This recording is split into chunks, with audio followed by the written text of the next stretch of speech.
Hello बच्चों, कैसे हो आप। तो प्यारे बच्चों, आज हम नया चैप्टर शुरू कर रहे हैं, magnetic effect of electric current. अभी तक हमने क्लास 12 के 3 चैप्टर कंप्लीट कर लिए। इलेक्ट्रोस्टैटिक्स, उसके बाद हमने इलेक्ट्रिक फील्ड और चार्ज वाला पढ़ा था सबसे पहले तो इलेक्ट्रोस्टैटिक्स के अंदर। उसके बाद इलेक्ट्रिक पोटेंशियल और कैपेसिटेंस हमने पढ़ा। उसके बाद हमने करंट इलेक्ट्रिसिटी की बात की। आज हम बात कर रहे हैं magnetic effect of electric current. पिछले चैप्टर के अंदर हमने इलेक्ट्रिक करंट का एक इफेक्ट और पढ़ा था, जिसको हमने बोला था heating effect of electric current. यहाँ पे हम मैग्नेटिक इफेक्ट की बात करने वाले हैं। तो इसमें सबसे पहले जो मैग्नेटिक इफेक्ट जो है करंट कैरिंग कंडक्टर के कारण, उसके बारे में सबसे पहले ओरस्टेड बाबा ने बताया था। तो उन्होंने एक एक्सपेरिमेंट किया था। एक्सपेरिमेंट के बारे में सबसे पहले पढ़ेंगे हम। तो लिखेंगे सभी, सबसे पहले लिखेंगे ओरस्टेड एक्सपेरिमेंट। Oersted experiment.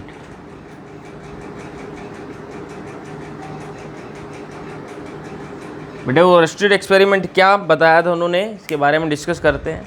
ठीक है, बहुत सिंपल सा कंसेप्ट है।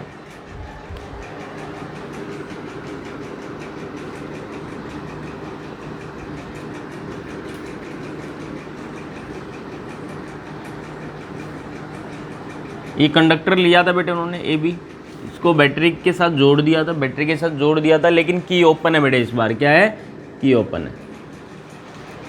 ठीक है भाई, यहाँ पे एक मैग्नेटिक नीडल रखी थी।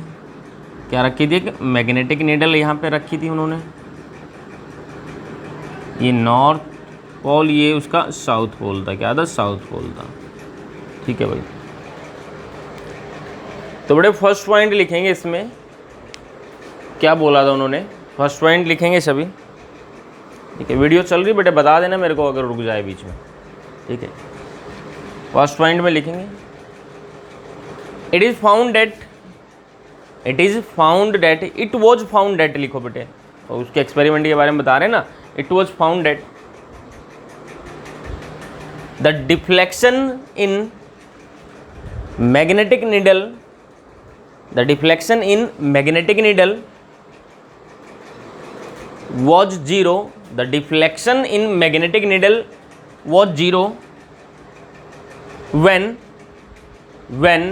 there was no current in the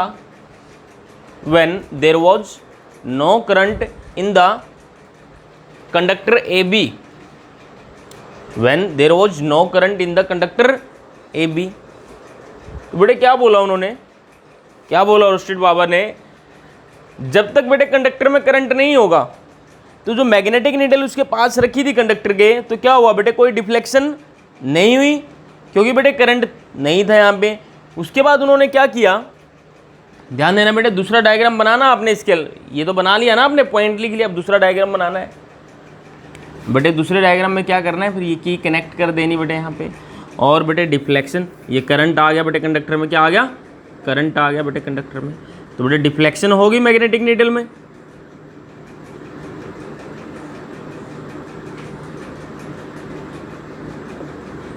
north ऊपर चला गया, साउथ इधर। ठीक है बेटे, ये क्या हुई, डिफ्लेक्शन होगी नीडल में। तो बनाएंगे बेटे, डायग्राम बना लें अभी। की जब कनेक्ट की तो क्या हुआ बेटे, करंट फ्लो हुआ कंडक्टर ए बी में, तो डिफ्लेक्शन हुआ यहाँ पे। बनाइए बेटे। तो लिखेंगे बेटे इसमें क्या बोला उन्होंने, लिखेंगे सभी। when there was current in the conductor AB, when there was current in the conductor AB, then magnetic needle showed deflection. magnetic needle showed deflection, deflection show की बेटे उसने। Magnetic needle showed deflection and when the direction of current is reversed, when the direction of current was reversed, जब बेटे direction change की गई current की, reverse कर दी गई, when the direction of current was reversed, the deflection in magnetic needle, the deflection in magnetic needle was also reversed. The deflection in magnetic needle was also reversed ठीक है भाई, तो ध्यान देना बेटे बात पे। अब बेटे क्या किया, जब भी करंट पास किया तो करंट की वजह से बेटे डिफ्लेक्शन हुआ, नॉर्थ पोल उधर चला गया, साउथ इधर। अब उसने बोला जब उसने करंट की डायरेक्शन बदल दी बेटे, करंट की डायरेक्शन किस तरीके से, तीसरा डायग्राम बनाएंगे बेटे। करंट की डायरेक्शन किस तरीके से बदली, इस तरीके से बदल दी बेटे, ऐसे थे ना, अब इस तरीके से बेटे बदल दी, तो करंट की डायरेक्शन क्या होगी बेटे, इधर होगी। बोलो भाई बात समझ में आई या नहीं आई। तो करंट की डायरेक्शन जब बदल गई तो डिफ्लेक्शन भी बेटे चेंज होगी नीडल में। और किस तरीके से बेटे, साउथ पोल इधर आ गया बेटे,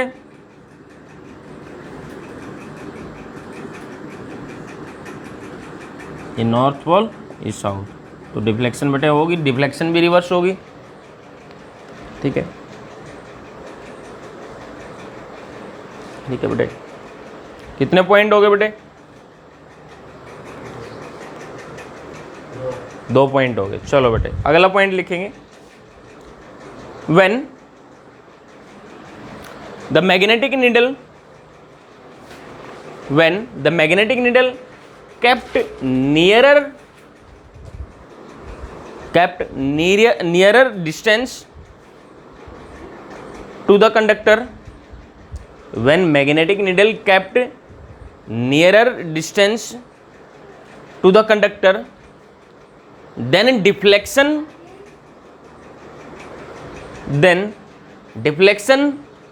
in the magnetic needle was increased. Then deflection in the magnetic needle was increased. Then deflection in the magnetic needle was increased. बेटे क्या बोला उन्होंने, अब उन्होंने बेटे क्या किया, मैग्नेटिक नीडल को बिल्कुल पास रख दिया, इसके नियरर डिस्टेंस जितना पहले रखा था उसका और क्लोज कर दिया उसने, और पास लेके आया। अब जितना पास वो लेकर आएगा तो क्या हुआ बेटे, डिफ्लेक्शन बढ़ गई। अब जैसे ही मैग्नेटिक नीडल को बेटे कंडक्टर के पास लेके आया गया तो क्या हुआ, डिफ्लेक्शन इसमें इंक्रीज हुई। तो बेटे 2-3 चीज़ें यहाँ पे सामने आई है निकल के। ठीक है, करंट की डायरेक्शन अगर रिवर्स कर रहे हैं तो डिफ्लेक्शन भी रिवर्स हो रही बेटे नीडल में, और जब इस नीडल को पास लेकर आ रहे हैं बेटे, किसके, कंडक्टर के पास लेकर आ रहे हैं, तो भी क्या हो रहा है, डिफ्लेक्शन इंक्रीज हो रही है। एक और चीज़ लिख लीजिए बेटे, अगले पॉइंट में लिख लीजिए, when the magnitude of current was increased, when the magnitude of current was increased, when the magnitude of current was increased, the deflection in the needle was also increased. The deflection in the needle was also increased. ठीक है बेटे, क्या हुआ, जब current उसने बढ़ाया यहाँ पे बेटे, करंट का अमाउंट बढ़ा दिया, करंट का अमाउंट जितना ज़्यादा हुआ डिफ्लेक्शन उतनी ज़्यादा हुई। तो बेटे ओवरऑल हम बात करें, जितना भी हमने अभी पढ़ा, जितना भी एक्सपेरिमेंट के बारे में हमने पढ़ा, तो एक कंसेप्ट क्या रिजल्ट निकला यहाँ से इस पूरे कंसेप्ट का, कि जो करंट कैरिंग कंडक्टर हैं उनके अराउंड क्या होती है बेटे, मैग्नेटिक फील्ड होती है। तो लिखेंगे सभी लास्ट पॉइंट में, so from the experiment it is clear that, from the experiment it is clear that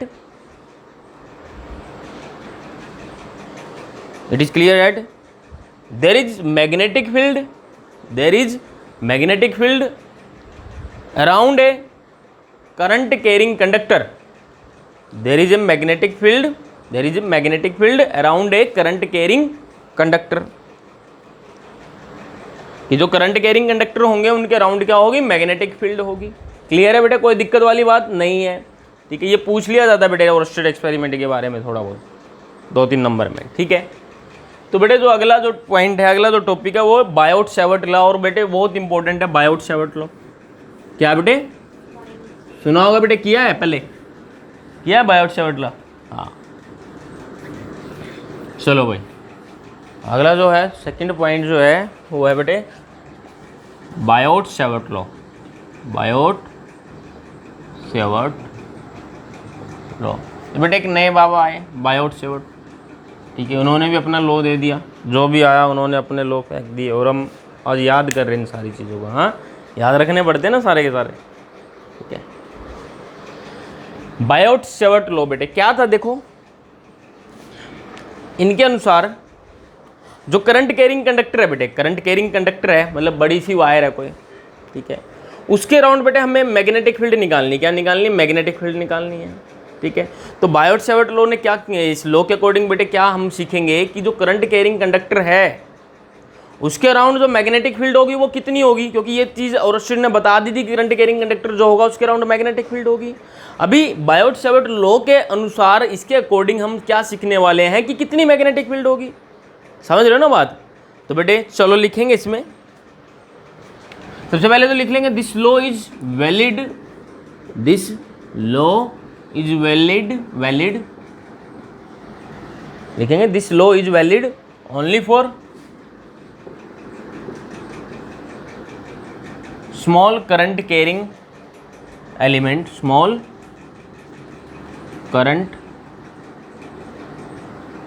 carrying element.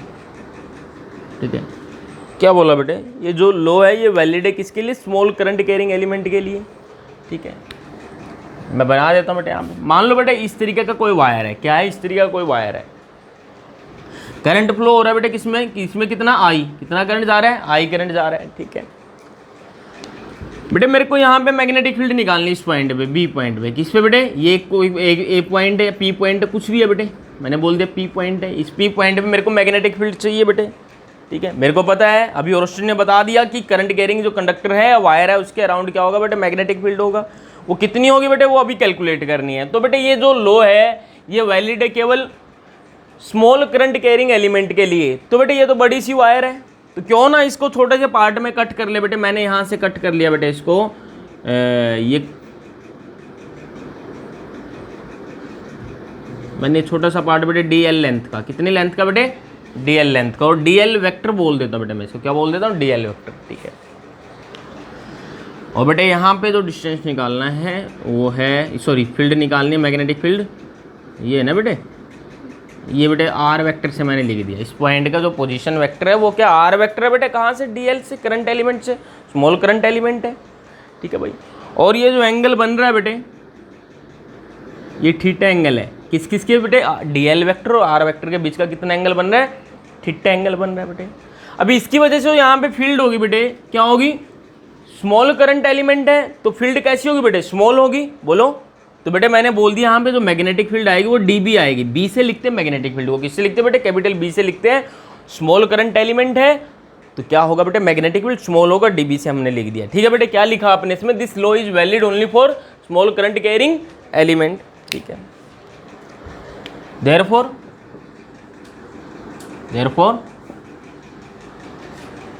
Magnetic field due to length dl, बेटे dl लेंथ की वजह से निकाले ना, due to magnetic, therefore magnetic field due to length dl at distance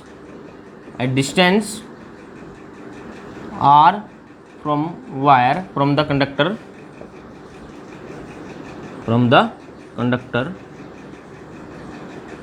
is dB, क्या बोला बेटे, dB बोला मैंने, और क्या होगी बेटे, डायरेक्टली प्रोपोर्शनल होगी, वो होगी I D L vector cross are vector upon में आर क्यूब। क्या होगा बेटे, जो मैग्नेटिक फील्ड होगा वो डायरेक्टली प्रोपोर्शनल होगा I D L vector cross are vector upon R cube. ठीक है बेटे, अभी प्रोपोर्शनलिटी का साइन हटा के कांस्टेंट डाल देते बेटे यहाँ पे, d B is equal to mu naught upon 4 pi, क्या बेटे, mu naught upon 4 pi constant आ गया, I D l cross d L vector cross are vector upon में आर क्यूब। ये बेटे वेक्टर फॉर्म में लिख दिया हमने, किस में लिख दिया, वेक्टर फॉर्म में लिख दिया। ठीक है भाई, और आगे क्या लिखेंगे भाई इसको, और क्या लिख सकते हैं, स्केलर फॉर्म में कैसे लिख सकते हैं, और डी बी इजिकल टू, दिखाई दे रहा है बेटे सबको, दिख रहा है, D B is equal to mu naught upon 4 pi I D L sine theta upon R square. ये बड़े रिजल्ट आया है, I D L mu naught upon 4 pi I D L sine theta upon R square. ठीक है बेटे, यहाँ पे बेटे मैं बोल देता हूँ हेयर, जो म्यू नॉट है बेटे वो है परमिएबिलिटी, क्या बेटे, परमिएबिलिटी ऑफ फ्री स्पेस, क्या बेटे, फ्री स्पेस। इलेक्ट्रिक फील्ड वाले केस में क्या लिखा था एप्सिलॉन को बेटे, एप्सिलॉन नोट लिखा था ना हमने, permittivity of the free space. ये क्या म्यू नोट, ये परमिएबिलिटी ऑफ फ्री स्पेस है बेटे, ठीक है, कांस्टेंट एक तरीके से इसको परमिएबिलिटी ऑफ फ्री स्पेस बोलते हैं।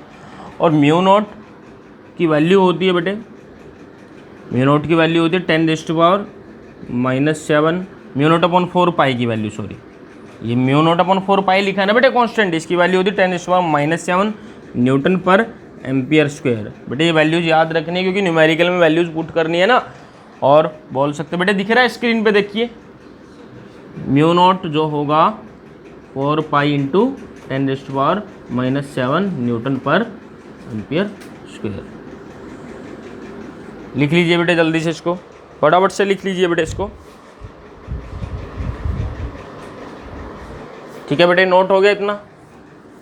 यहाँ पे बेटे थीटा क्या है, थीटा बेटे क्या है, थीटा को भी लिखना है ना। यहाँ पे बेटे थीटा कहाँ गया, ये रहा साइन थीटा था। थीटा क्या बेटे, angle between D L vector and R vector, ठीक है भाई, theta angle between D L vector and R vector, कोई दिक्कत वाली बात नहीं है, ठीक है भाई। और डी एल वेक्टर की डायरेक्शन क्या होगी बेटे, डी एल वेक्टर होगा along the direction of current, along the direction of current.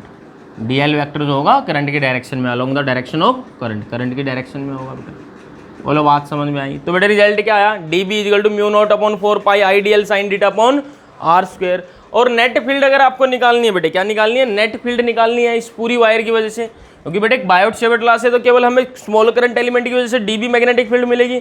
Net निकालने के लिए क्या कर देंगे बेटे, इंटीग्रेशन कर देंगे इस पूरे का। बोलो नेट कैसे निकालेंगे बेटे, net field, net magnetic field, MF से लिख रहा है बेटे मैग्नेटिक फील्ड को, हाँ, net magnetic field at P क्या होगी बेटे, बी होगी, और क्या होगी बेटे, डीबी के इंटीग्रेशन से आ जाएगी, किसके, डीबी के इंटीग्रेशन से। ये पूरे का उधर इंटीग्रेशन करना पड़ेगा, लिख लो इसको, mu naught upon 4 pi I D L sine theta upon R square, ये बेटे क्या, मैग्नेटिक फील्ड, ठीक है। नोट कर लो बेटे जल्दी से, इसको नोट कर लो, ठीक है। और थीटा बेटे एंगल है D L vector R vector के बीच में, और डी एल वेक्टर कहाँ होगा बेटे, करंट की डायरेक्शन के अलोंग होगा, ठीक है, हो गया बेटे नोट। चलो बेटे इसमें फर्स्ट पॉइंट में हमने यही लिखा बेटे, जो सारा लिखा हमने रोमन में फर्स्ट पॉइंट डाल लीजिए जितना भी लिखा है। अब सेकंड पॉइंट की बात करते हैं बेटे, सेकंड पॉइंट की बात करते हैं इसके अंदर। बेटे यहाँ पे रिजल्ट आया है D B is equal to mu naught upon 4 pi I D L sine theta upon R square, ठीक है।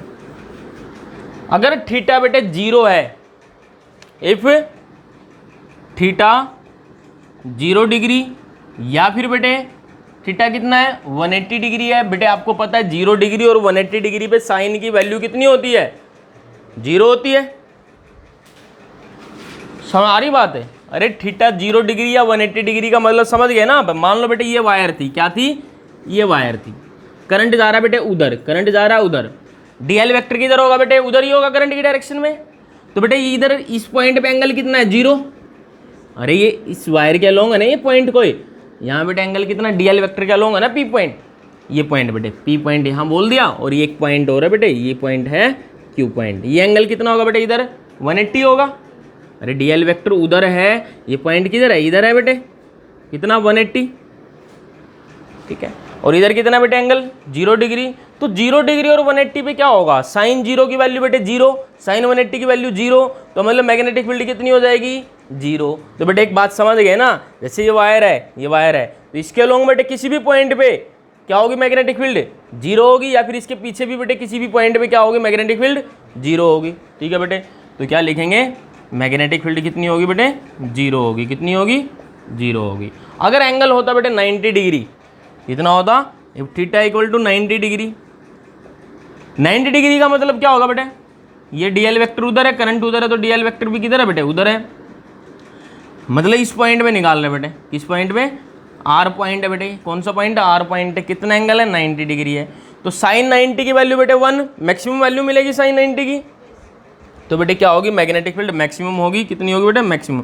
डीबी हो जाएगा आपका mu naught upon 4 pi I D L upon R square. Sine 90 कितना होता है बेटे, 1 होता है। क्लियर है बात, कोई दिक्कत नहीं है। तो इसका मतलब क्या हुआ बेटे, जो करंट कैरिंग कंडक्टर है उसके अलोंग तो बेटे मैग्नेटिक फील्ड कितनी होगी, 0 होगी, और इसके अराउंड क्या होगी, उसके अराउंड कुछ वैल्यू मिलेगी आपको। और सबसे ज़्यादा किधर होगी बेटे, परपेंडिकुलर होगा, किधर, परपेंडिकुलर किसी पॉइंट पे।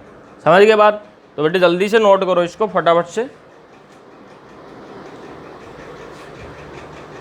ठीक है बेटे, सेकंड पॉइंट में हमने लिख लिया, थर्ड पॉइंट लिखेंगे बेटे इसके अंदर।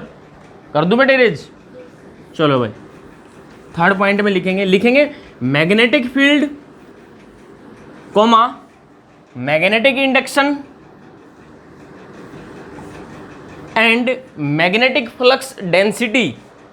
क्या बोला बेटे मैंने, magnetic field comma magnetic induction and magnetic field density, magnetic flux density, all are same, all are same. बेटे सारी की सारी टर्म क्या है, मैग्नेटिक फील्ड ही है। इनको ऐसे बोल सकते हैं, मैग्नेटिक फील्ड को मैग्नेटिक फ्लक्स डेंसिटी भी बोला जा सकता है, मैग्नेटिक इंडक्शन भी बोला जा सकता है। समझ गए ना बात, तीनों बेटे क्या है, सेम टर्म है।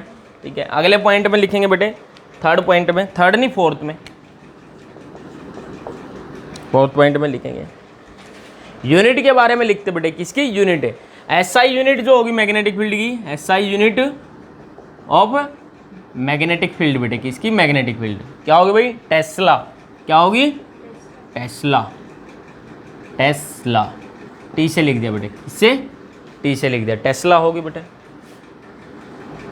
और 1 टेस्ला जो होता है बेटे, 1 टेस्ला जो होता है, ठीक है, वो होता है बेटे 1 न्यूटन पर एम्पियर मीटर के इक्वल। क्या बेटे, 1 न्यूटन पर एम्पियर मीटर के इक्वल। और ये होता है बेटे 1 वेबर, क्या बेटे, वेबर पर मीटर स्क्वायर। क्या बेटे, वेबर WB से भी लिख सकते हैं, पर मीटर स्क्वायर। ठीक है, 1 टेस्ला बेटे, मतलब कहने का मतलब है 1 टेस्ला जो बेटे एसआई यूनिट है मैग्नेटिक फील्ड की, उसको ये भी लिख सकते हैं न्यूटन पर एम्पियर मीटर के इक्वल, या फिर वेबर पर मीटर स्क्वायर में भी हो सकती है बेटे यूनिट। बोलो, ये सारी क्या बेटे, एसआई यूनिट है, कोई दिक्कत नहीं है। हाँ, एक सीजीएस यूनिट है बेटे, क्या लिखते हैं, गॉस। क्या बेटे, गॉस, साइंटिस्ट है बेटे, बाबा के नाम पे यूनिट है गॉस। ठीक है, और 1 टेस्ला जो होता है बेटे, 1 टेस्ला 10⁴ गॉस के इक्वल होता है। कितने के इक्वल, 10⁴ गॉस। बेटे पेपर में 1 नंबर में क्वेश्चन पूछ लिया जाता है, 1 टेस्ला इज इक्वल टू कितना गॉस, कितना बेटे, 10⁴ गॉस। क्लियर है बेटे बात, कोई दिक्कत वाली बात नहीं है यहाँ तक, बोलो। ठीक है बेटे, अभी बेटे सबसे पहले हमने ओरोस्टेट एक्सपेरिमेंट पढ़ा, उसमें हमने क्या पढ़ा कि करंट कैरिंग कंडक्टर होते हैं, उनके अराउंड क्या होती है बेटे, मैग्नेटिक फील्ड होती है। दूसरा बेटे हमने बायोट-सैवर्ट लॉ पढ़ा भी। बायोट-सैवर्ट लॉ क्या बोलता है कि जो करंट कैरिंग कंडक्टर हैं उनके अराउंड मैग्नेटिक फील्ड का मैग्नीट्यूड कितना होगा। ठीक है बेटे, current, small current carrying element के कारण हम मैग्नेटिक फील्ड का अमाउंट निकालना सीख गए। कितना बेटे, mu naught upon 4 pi IDL sine theta upon R square निकाल सकते हैं। इसके बाद बेटे मैग्नेटिक फील्ड भी निकाल ली। अब मैग्नेटिक फील्ड की डायरेक्शन क्या होगी, सबसे मेन है ना बेटे, मैग्नेटिक फील्ड की डायरेक्शन कैसे निकालेंगे। तो बेटे अगला जो हेडिंग डाल के, हेडिंग नंबर 3 डाल के लिखेंगे, हेडिंग नंबर 3 डाल के लिखेंगे determination of direction of magnetic field, determination of direction of magnetic field, determination of direction of magnetic. बेटे वीडियो चल रही है,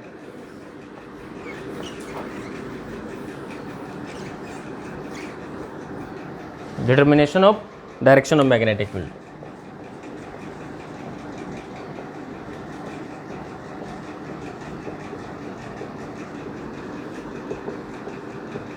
डायरेक्शन ऑफ मैग्नेटिक फील्ड। ठीक है बेटे, इसमें फर्स्ट पॉइंट में लिखेंगे बेटे, फर्स्ट पॉइंट है फॉर स्ट्रेट कंडक्टर्स। क्या बेटे, for straight conductors, right hand rule लिख लीजिए बेटे, इसमें राइट हैंड थंब रूल भी बोलते हैं, राइट हैंड रूल लिख लो इसको, राइट हैंड रूल बेटे, राइट हैंड रूल लिख लीजिए। देखो बेटे क्या होता है, राइट हैंड थंब रूल क्या है। मान लो बेटे करंट कैरिंग कंडक्टर है, ये बेटे करंट कैरिंग कंडक्टर है। कैसी कंडक्टर है बेटे, स्ट्रेट कंडक्टर है, सीधी है बेटे। करंट जा रहा है मान लो बेटे ऊपर, किधर जा रहा है, ऊपर जा रहा है, ठीक है, क्या जा रहा है बेटे, करंट ऊपर जा रहा है, ये है मान लो बेटे, ये क्या है, करंट कैरिंग करंट जा रहा है ऊपर। आपको मैग्नेटिक फील्ड निकालनी बेटे, इसके अराउंड डायरेक्शन क्या होगी, तो बेटे इसको राइट हैंड में इस तरीके से पकड़िए, grip the conductor in right hand such that the thumb will show the direction of current. बेटे थंब किधर होगा, along the direction of current होगा, और जो कर्लिंग ऑफ फिंगर है, क्या बेटे, कर्लिंग ऑफ फिंगर, जहां उंगलियां मुड़ रही है बेटे आपकी, कर्लिंग ऑफ फिंगर जहां है वो किसको बताएगा, मैग्नेटिक फील्ड की डायरेक्शन को। मान लो बेटे करंट ऊपर है, तो कर्लिंग ऑफ फिंगर बेटे कैसे, ऐसे, तो बेटे करंट की डायरेक्शन कैसे होगी, सॉरी मैग्नेटिक फील्ड की डायरेक्शन कैसे होगी, ऐसे होगी इसके अराउंड। तो बेटे लिख लो इसमें एक बार, 4 स्टेट कंडक्टर के लिए राइट हैंड जो रूल है बेटे आपका मैग्नेटिक फील्ड की डायरेक्शन निकालने के लिए, लिखेंगे इसमें, grip the conductor in such a way, grip the conductor in such a way that thumb, क्या बोला बेटे, क्या लिखा हमने, grip the conductor in such a way that the thumb of right hand की बात कर रहे हैं ना बेटे, thumb of right hand is along the direction of current, the thumb of right hand is along the direction of current, then curling of fingers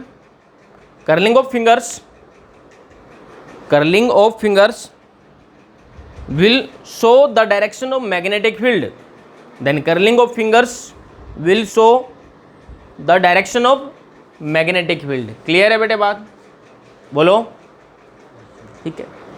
तो बेटे कैसे होगा, करंट ऊपर है तो डायरेक्शन किधर होगी बेटे मैग्नेटिक फील्ड की, हाँ इस तरीके से होगी ना बेटे, मतलब इधर बेटे ये होगी ना डायरेक्शन। अरे बोलो, कंडक्टर अगर ऐसे है, कैसे बेटे, कंडक्टर ऐसे है तो करंट बेटे नीचे है मान लो, तो क्या करना है, ऐसे, किधर होगी बेटे, ठीक है, किधर, ऐसे होगी, कैसे होगी बेटे, ऐसे होगी। बोलो बात समझ में आई बेटे या नहीं आई, ठीक है, कोई दिक्कत वाली बात नहीं है। जल्दी से बेटे नोट कर लो इसको फटाफट से। देखिए बेटे अगला है सर्कुलर कंडक्टर के लिए राइट हैंड पाम रूल। क्या है राइट हैंड पाम रूल, इसमें बेटे कंडक्टर कैसा होगा, सर्कुलर होगा। मान लो बेटे इस तरीके के कंडक्टर है, करंट जा रहा है बेटे, ये क्या है बेटे, ये करंट। तो कर्लिंग ऑफ फिंगर को इस बार क्या रखना बेटे, करंट की डायरेक्शन में रखना है, और अंगूठा जो होगा वो किसको दिखाएगा, मैग्नेटिक फील्ड को। ऐसे बेटे, ऐसे है तो बेटे क्या बनेगा, मैग्नेटिक फील्ड किधर होगी, अरे बोलो, बाहर की तरफ होगी बेटे, किधर होगी, बाहर की तरफ होगी। ऐसे है ना करंट, अगर ऐसे होता तो किधर होती, आप इतना सा मान लीजिए, इस तरीके से है बेटे, ये है बेटे, ठीक है। तो बेटे करंट की डायरेक्शन किधर है, सॉरी मैग्नेटिक फील्ड की, अंगूठा बाहर की तरफ है ना, कर्लिंग ऑफ फिंगर करंट की डायरेक्शन में। तो बेटे बाहर की तरफ है तो डॉट लगाएंगे, और अंदर की तरफ होगी तो बेटे क्या लगाएंगे, क्रॉस। अब क्या होगी बेटे, अंदर की तरफ होगी, अंगूठा किधर है, अंदर, तो क्या लगाएंगे, क्रॉस लगाएंगे। समझ गए बेटे। तो डॉट जो होगा बेटे वो मैग्नेटिक फील्ड आउटवर्ड, क्या बेटे, आउटवर्ड परपेंडिकुलर टू प्लेन, ये प्लेन है ना बेटे जो इसके परपेंडिकुलर है। और क्रॉस क्या होगा बेटे, magnetic field downward perpendicular to plane, ठीक है बेटे। और ये जो लो है ये सर्कुलर आर्क वाले कंडक्टर के लिए भी पॉसिबल है, स्ट्रेट कंडक्टर के लिए भी पॉसिबल है। किस तरीके से बेटे, मान लो ये है, ठीक है, करंट ऐसे जा रहा है, किधर जा रहा है बेटे, करंट ऐसे जा रहा है, तो बेटे किधर होगी मैग्नेटिक फील्ड, अंदर की तरफ होगी। क्या बनेगा बेटे, इस पॉइंट पे डॉट बनेगा या क्रॉस, क्रॉस बनेगा। समझ गए बेटे बात। स्ट्रेट कंडक्टर अगर है, मान लो करंट उधर जा रहा है, इस पॉइंट पे मैग्नेटिक फील्ड क्या होगी बेटे, बाहर की तरफ, बोलो, डॉट, और इधर क्या बनेगा बेटे, नीचे क्रॉस बनेगा, नीचे क्या बनेगा, क्रॉस। तो बड़ी बात नहीं है बेटे, डायरेक्शन निकालना बहुत सिंपल सा कंसेप्ट था। समझ में आया बेटे सबको, बोलो बेटे, जल्दी से नोट करें इसको। आज की क्लास में बेटे इतना बहुत है बेटे। डाउट है, क्लियर हो गया ना सबको डायरेक्शन वाला। बेटे अंदर वाली जो मैग्नेटिक फील्ड उसको क्रॉस से, और बाहर वाली जो बाहर निकल रही है इस प्लेन से, उसको डॉट से रिप्रेजेंट करेंगे, ठीक है बेटे। तो आज के लिए इतना बहुत है, थैंक यू सो मच।